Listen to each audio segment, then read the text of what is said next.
بینندگان عزیز، برنامه اخباری آزادی رو با خبرهای تازه تاجیکستان و جهان تقدیم شما میکنیم. شالوی گلخوجه هستم و در 15 دقیقه امروز 7 سپتامبر اطراف این موضوعها صحبت خواهیم کرد.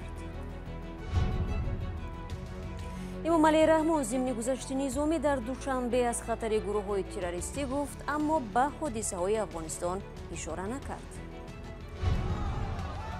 حمایت از جبهه مقاومت ملی بعد مراجعت احمد مسعود، زنان هم در کابل بر ضد مداخله پاکستان به امور افغانستان صدا بلند کردند. پاکستان چی که داخل کشور ما میآید، کشور ما را برباد میکنه. نه پاکستان حق داره، نه طالب، نه گروه القاعده. زنده باد پنجشیر، زنده باد مقاومت پنجشیر. وقتی آرزوها عملی می شوند و یا چگونه ساکن محتاج شهر کلوب با فرزندان نابالغش صاحب منزل گردید. امی خلق یردم داد صاحب خونش کردن. خرسندی امی زنک هم خرسندی موید. صبح امروز با گذشت نظامیان یکی از معرکه‌های اساسی جشن استقلالیت در دوشنبه برگزار شد. امامعلی رحمان رئیس جمهوری تاجیکستان در این چاره‌بینی از وضع منطقه و افزایش خطر گروه‌های تروریستی نگرانی کرده است. مراجعه یوسفی و نگاره فضل‌الدین موضوع را ادامه می‌دهند. اینها سربازان می باشند که تازه از گذشت نظامی به مناسبت جشن 30 سالگی استقلالیت برآمدند. این گذشت نظامی صبح امروز 7 سپتامبر در خیابان مرکزی دوشنبه برگزار شد و اینک تقریبا ساعت‌های 10 به انجام رسید. در این گذشت نظامی به گفته مقامات حدود 30,000 از سربازان و کارمندان نهادهای قدرتی شرکت داشتند. گفته می شود که در 30 سال استقلالیت تاجیکستان این یکی از گذشت‌های نظامی کلانترین می باشد. برای گذشت نظامی این سربازان حداقل یک هفته اخیر راه مرکزی دوشنبه یعنی خیابان رودکی بسته بود و باعث ناراحتی بعضی از ساکنان شد. در نظر است که فردا در مرکز دوشنبه یک گذشت دیگر عیدانه برگزار شود و در این گذشت عیدانه صدها نفر از کارمندان نهادهای دولتی، دانشجویان، خوانندگان مکتب شرکت خواهند کرد. چاره‌بینی‌های وابسته به جشن استقلالیت از یک طرف چنین وضع را به میان آورده است. مقامات گفتند تا 3 روز دیگر این حالت دوام می‌کند. با این همه شرکت‌داران این معرکه از کار خود راضی اند. ما همین 30 سالگی را خیلی که شمخته می‌دانیم پیشواز گرفته، یگان کس ضدیت نداشت برای محکم کردن، برای چی همه گفت سادم که این با تکرار می‌شود، با خرسندی با یک تبی بلند با یک وای پیشواز گرفتن. رئیس جمهور امامعلی رحمان در این گذشت نظامی از وسعت پیدا کردن فعالیت حرکت و سازمان‌های تروریستی اکستریمیستی در منطقه نگرانی کرد، اما صحبت رئیس جمهور در این باره عمومی بود. از جمله امامعلی رحمان در پیامش درباره تحولات اخیر افغانستان چیزی نگفت. تاجیکستان حدود 1 ماه زیادتر است که برای تجلیل از 30 سالگی استقلالیت آماده می شود. امروز ما برای تجربه از چند کارخانه دولتی دیدن کردیم و در تقریبا اکثری آنها گفتند که کارمندانشان برای تجلیل از 30 سالگی استقلالیت و برای گذشت عیدانه آماده می شوند. حداقل در 2 نهاد که ما برای پاسخ گرفتن به مکتوب‌های خود رفتیم از ما خواهش کردند که بعد از عید استقلالیت مراجعت کنیم. امروز در جریان اعتراضهای شهر کابل بر ضد مداخله پاکستان به امور افغانستان، مسلحان طالبان برای پراکنده کردن مردم که اکثریت زنان بودند به هوا تیر خالی کردند. گردی هم آمدگان به حمایت از جبهه مقاومت و ضد پاکستان و طالبان شعار سر می‌دادند. در نوارهای ویدیویی که خبرگزاری‌ها نشر کردند، هنگام اعتراضها در کابل صدای تیر به گوش می‌رسد. یکی از اعتراضگران درباره هدف تظاهرات به خبرگزاری رویترز چنین گفت: ما امروز به خاطر از این آمدیم که چرا پاکستان پنجشیر ما بمبارد کرده. درست از من پنجشیر هستم، مردم باید صدا بلند کنند. چی مرد چی زن باید امروز خاموش نشینه. پاکستان چی که داخل کشور ما میآید، کشور ما را بمبارد میکنه. نه پاکستان حق داره، نه طالب، نه گروه القاعده. زنده باد پنجشیر، زنده باد مقاومت پنجشیر. شهرهای مختلف افغانستان در پی دعوت احمد مسعود برای قیام علیه طالبان شب گذشته صحنه تظاهرات و گردهمایی مردم بودند. در همین حال طبق گزارش‌ها در دره پنجشیر همان درگیری‌ها میان نیروهای جبهه مقاومت و طالبان ادامه دارند. баъди он ки ҳафтаҳои ахир афғонистон таҳти назорати гурӯҳи толибон қарор гирифт, орзуҳои ҳазорон сокинони ин кишвар барбод рафт. аз тарси кушта шудан онҳо бо даст додани аввалин имконият ватанро тарк карданд. даҳҳо нафарашон ба мисли қаҳрамони гузориши навбатӣ ба Украина фирор кардаву акнун маҷбуранд зиндагиро аз сифр шурӯъ кунанд. Хиромон Бақозода дар ин бора нақл мекунад. ба Украина оилаи Маҷиди Ид бечизу чора омад. ҳама чизро дар Афғонистон партофта омаданд. ба гуфтааш дар фурудгоҳи Кобул пеш аз ба ҳавопаймо нишастан, онҳое ҳам ки бо худ чизу чора доштанд, маҷбур шуданд онро дар майдони ҳавоӣ партофта бираванд. چی خیل زندگی کنیم؟ ما همه چیز را آنجا پرتافتیم. خانه، ماشین و همین طور خستیم و آمدیم. این کورته این را دوستانم دادند. در افغانستان یک حولی و خانه 4 آشیانه ساختم، یک کوارتیر هم داشتم، ماشین بود، همه چیز خوب بود. همه را پرتافتیم و کوچیدیم. من حتی از بانک پولم را گرفتن نتوانستم. فقط $1000 گرفتم که اینجا خانه اجاره گیریم. تمام، همه‌اش محکم بود.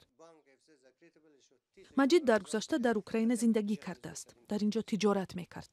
вақте ба Афғонистон баргашт, бо сохтмон машғул шуд. вақте толибон қудратро ба даст гирифтанд, Маҷид ба қароре расид ки бояд кишварро тарк карда ҳамроҳ бо хонаводааш фирор кунад.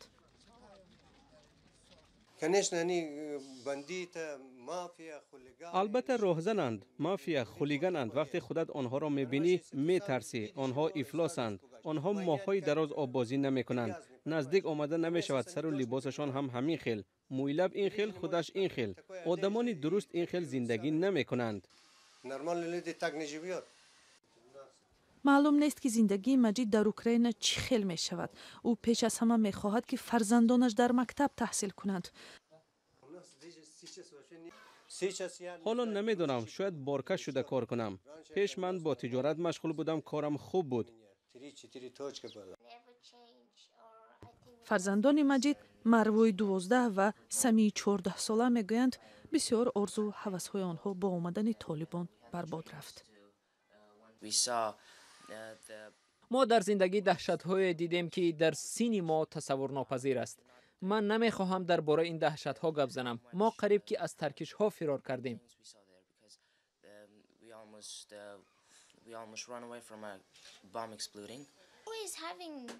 мо ҳамеша ба умед будем ки афғонистон дигар мешавад, вале бо омадани толибон таркишҳо сар шуд. дар кӯчаҳо одамонро мекуштанд.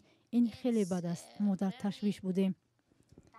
мехоҳам дар ҷои амну ором бошам. мехоҳам ки орзуҳои ман амалӣ шаванд ва ҳамеша дар назди оилаам бошам.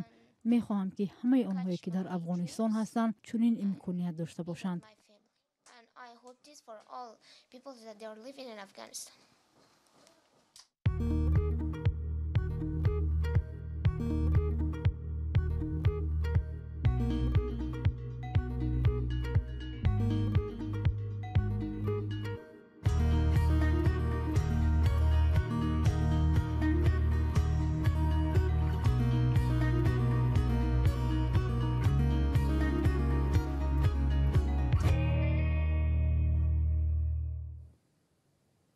شما برنامه خبری رادیو زودی رو تماشا دارید و برمیگردیم به تاجیکستان.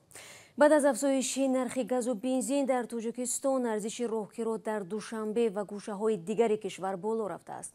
مقامات سبب افزایش نرخ سوزشواری و هم کم شدن آن را به گرانی نرخ در بازار جهانی ربط می‌دهند.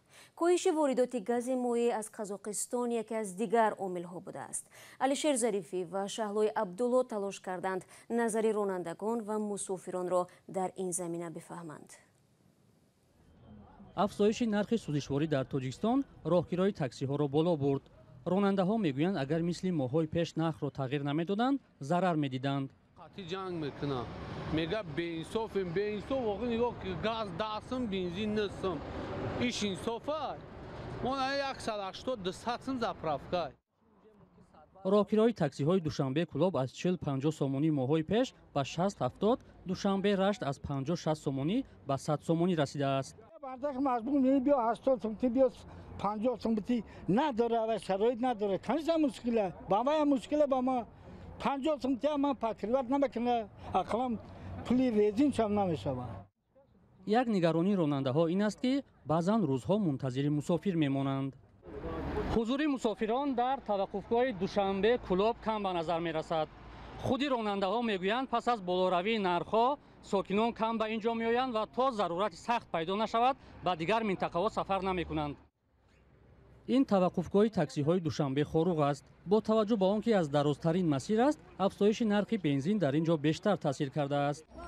нархи газ шери камай. хай бензин хад мерем ҳеч покрыват намекунад. хай маҷбурем чикор кунем.